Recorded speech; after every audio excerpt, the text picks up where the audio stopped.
ever have enough time to play. Hello, welcome again to Otter Creek and Rio Grande. I've got the staging yard about where I want it to be, and I thought I would go ahead and demonstrate how the yard ladder is going to work.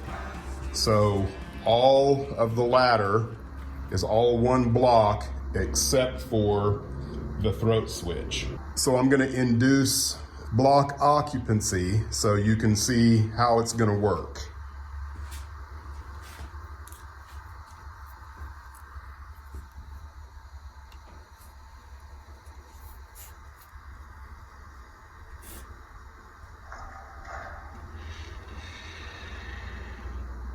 And that throws the throat switch so that all traffic can leave going to the right off screen. Then when that block clears, I've got a timer set up for 15 seconds, and that's how long right now it's going to take for the throat switch to go back to normal. 15 seconds is probably way too long. There it went. But I think it's a good starting point, because what I don't want to have happen is once you clear this block and you're on top of the switch here, that last car, you know, if there's no delay, then that last car will derail because the points will go back to normal. And, you know, 15 seconds is quite a bit of time. I could be creeping along pretty slow here and not have to worry about it at the moment. So, and I'll adjust that as we go. Now on to the next thing. So this is the newest prototype of the West panel. And basically this just proved to me that I can get all of the push buttons and the toggle switches that I want in about 10.5 inches of artwork. I haven't attempted to put any lights in yet. I will probably do that at some point to make sure that it's gonna work. So, and of course I went with this wood frame. That was kind of a new ordeal for me. Turned out okay. Still not completely happy with all of it, but you know, you can see what I'm trying to accomplish here. Eventually it will also have plexiglass on top of it, and I would like the paper. You can see I gouged it there pretty bad. The paper will look nicer than this eventually, hopefully with something a little glossier. So I'm about finished with that. The problem I've got now is I really thought that I had all the push buttons I need. I believe I only have 10 push buttons right now.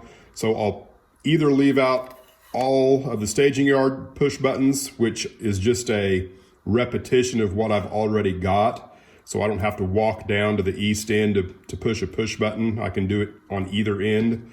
So I don't really need these. And these, I haven't decided yet. I'll do one or the other, so stick around.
So now would be a good time to discuss one of the things that happens all too often in model railroading, and that's the direct short.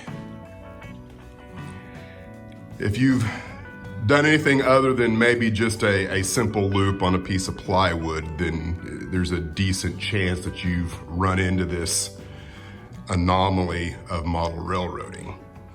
So as you might guess, somewhere between here, where my bus wire comes in from the other plywood,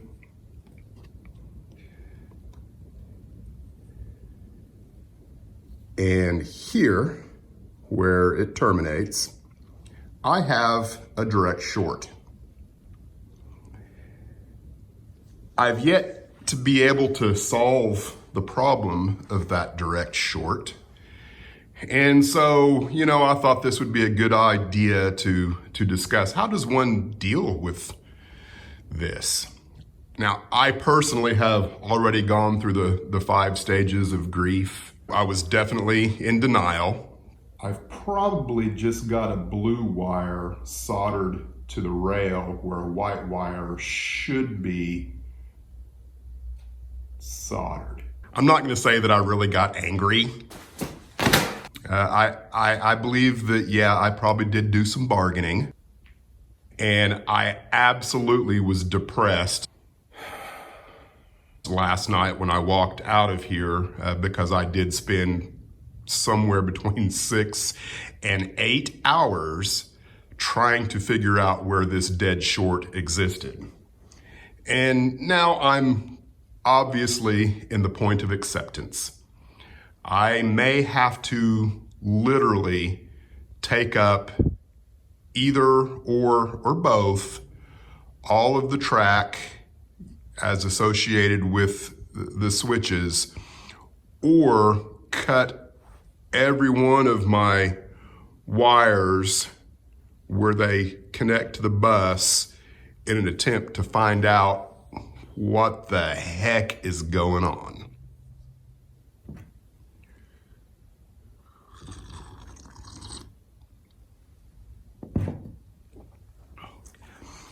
Now let me walk you through what I've done to this point to get to my acceptance. I've gone through and checked every feeder drop. And when I say I've checked every feeder drop, I mean I lost count probably after the 5th time I did that. If you know anything about me, you know that I'm typically a very methodical person.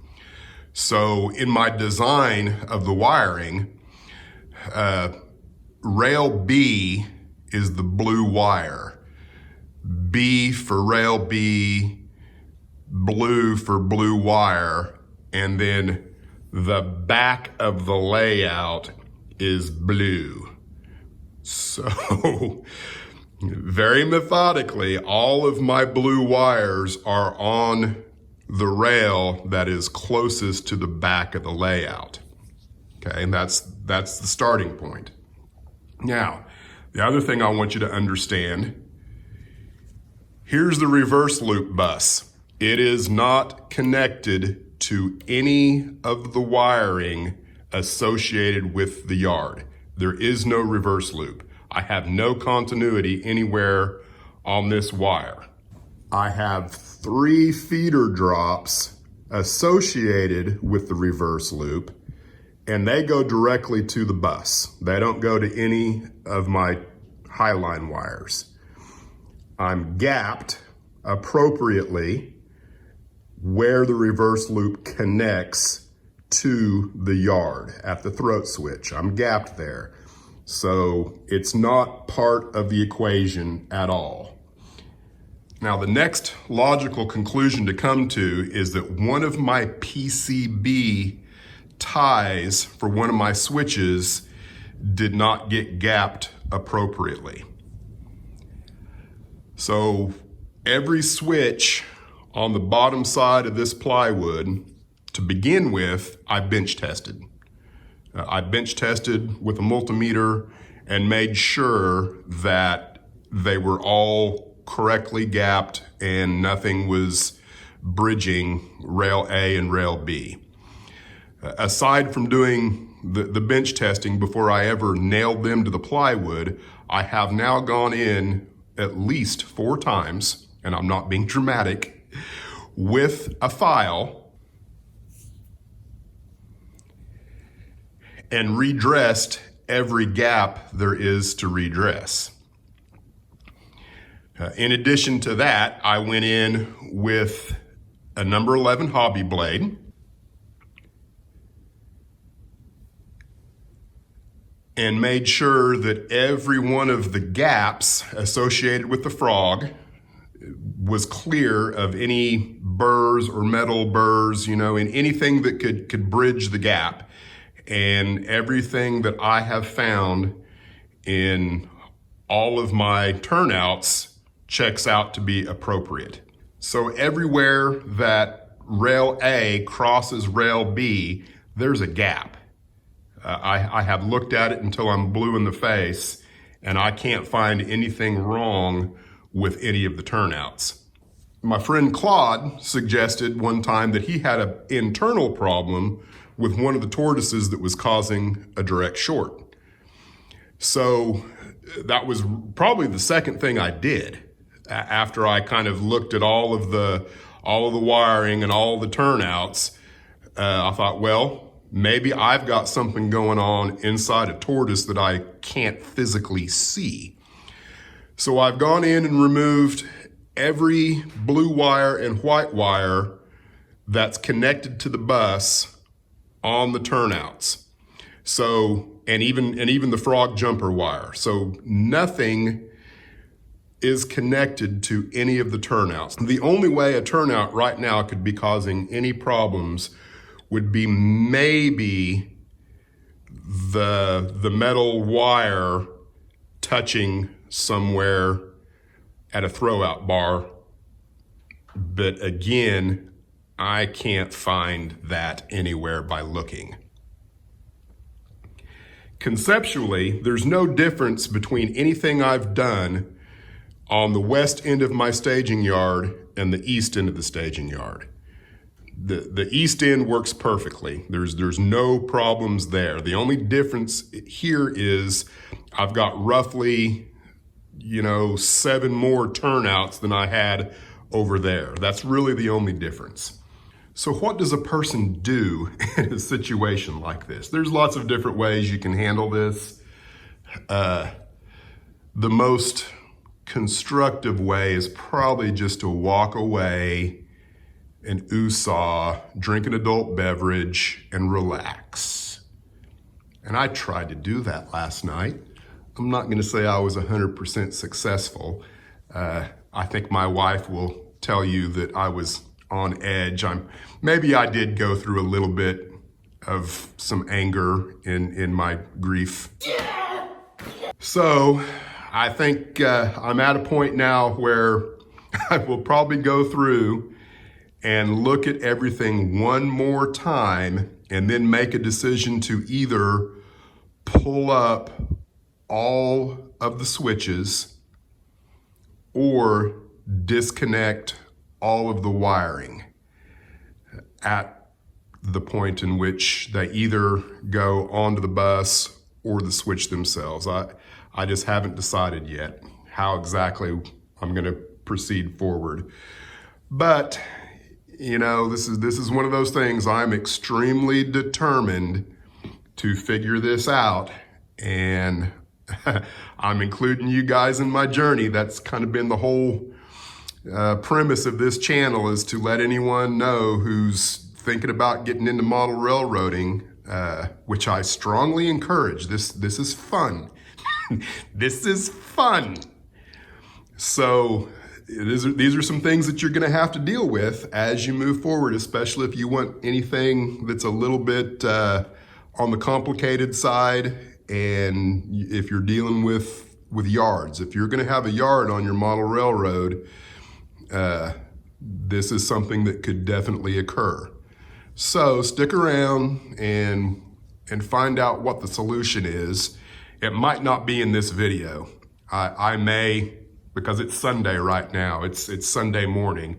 If I haven't figured this out and got it completed before the end of the day, then I feel pressured to go ahead and get some kind of video up because it's been a couple weeks already. So stick around, see what happens, and maybe I'll get lucky.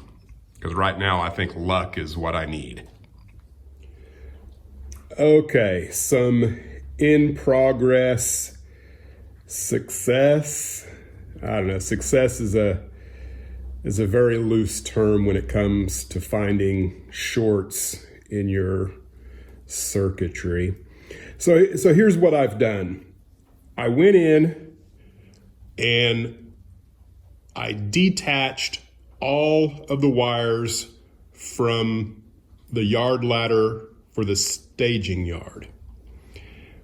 And then I did a test after every feeder drop that I cut to see if I still had continuity. And up until the very last feeder drop that I cut, I still had continuity.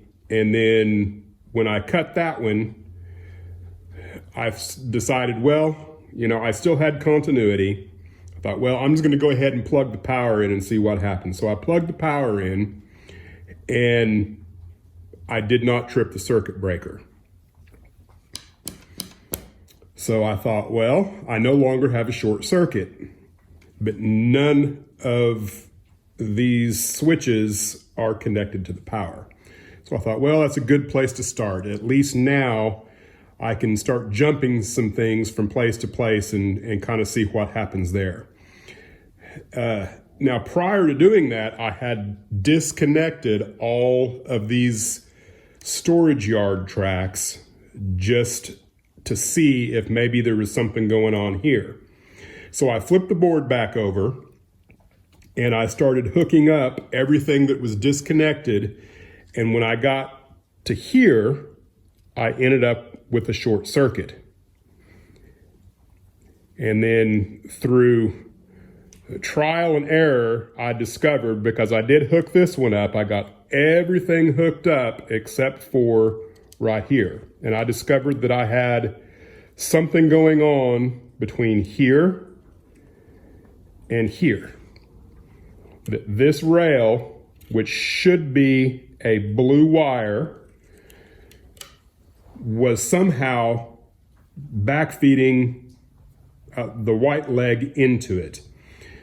I checked all of my gaps, 10, 12, 15, 6 hours worth of trying to find any place on this switch that I had, the left rail contacting the right rail. Couldn't find it anywhere. I even went in with alcohol and a toothbrush, cleaned everything. I thought, well, maybe I've got some fine metal particles in there somewhere that I just can't see with the naked eye.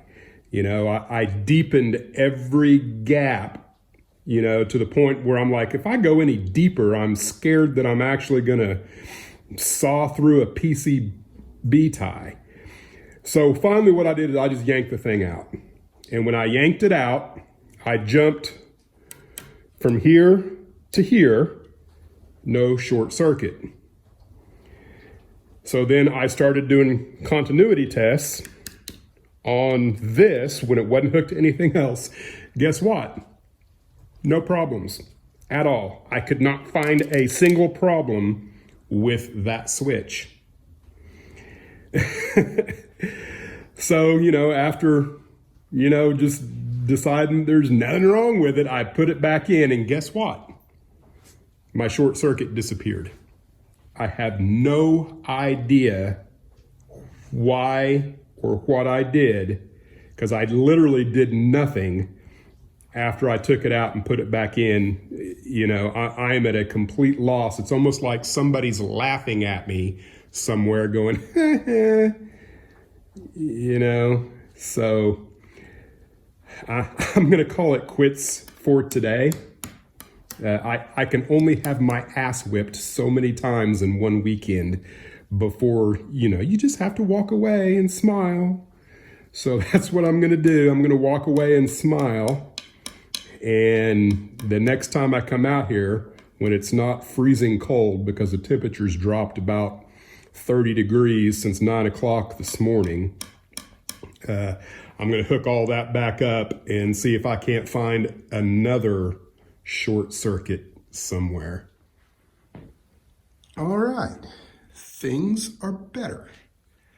I've gone in and reconnected all of my feeder drops that was on the yard ladder, the staging yard ladder, and no short circuits.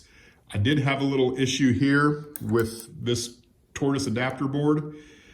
These can slide just a little bit left and right. So you have to kind of be careful when you put them on. And I don't know what happened, but this one was slid a little bit too far this way. And when that happens, I think you get two of these channels on the same tab. So you kind of have to watch out for that, but knowing that, it's a pretty easy fix, pretty easy to determine what's going on there. So I'm getting ready to flip this bad boy over for like the 10,000th time and actually see if I can get a train to run on it.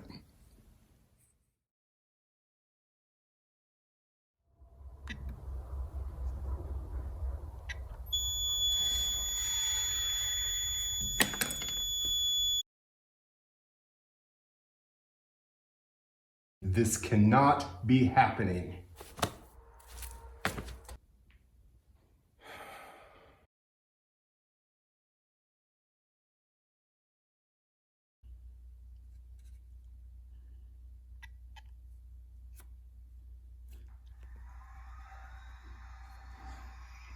All right, so at the moment, I don't have a short circuit on the west end of the staging yard. So as it turned out, like I mentioned in the previous segment, or a segment or two back anyway, if the tortoise adapter boards are not on straight, they will create a short circuit, especially on your older tortoises. There's just a little bit of slop in how that adapter board fits on the circuit board of the tortoise. And if you get it off a little bit, it will throw a short circuit. But you live, you learn, and I hope that somebody can learn from my mistakes. So I have not attempted to drive the locomotive around the reverse loop. So this will be the maiden voyage of 462. I should create the short circuit here and we'll see what happens.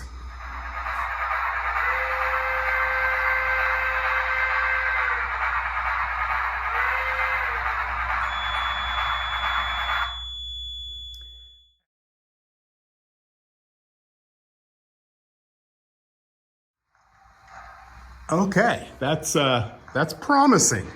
Looks like I've got a little bit of a delay down here, so I probably need to adjust. I believe it's CV65, and make sure that I've got my trip speed accurate, and we'll see how that works.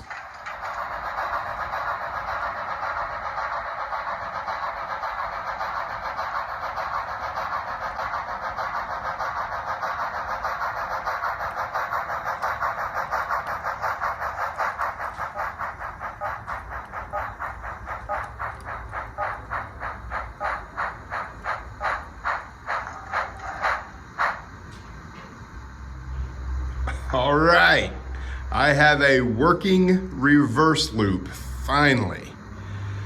So what I found out is the reversing section needs to trip faster and at a lower current than the non-reversing.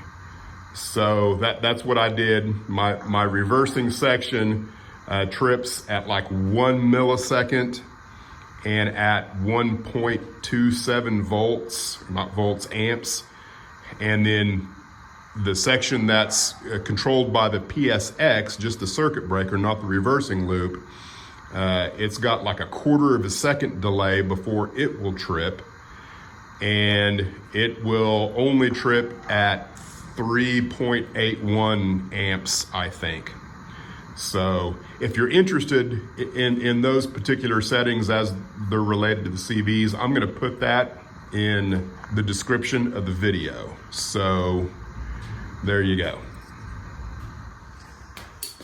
So now that I'm at the conclusion of what seems like a week of solid frustration, I'll share my thoughts about what I did and what I would do different next time.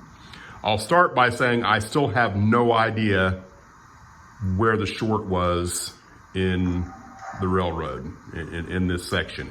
Never found it. Never found anything that said, here's where your short is. I just found a section of track that, for whatever reason, was causing the problems, but I did nothing to change that.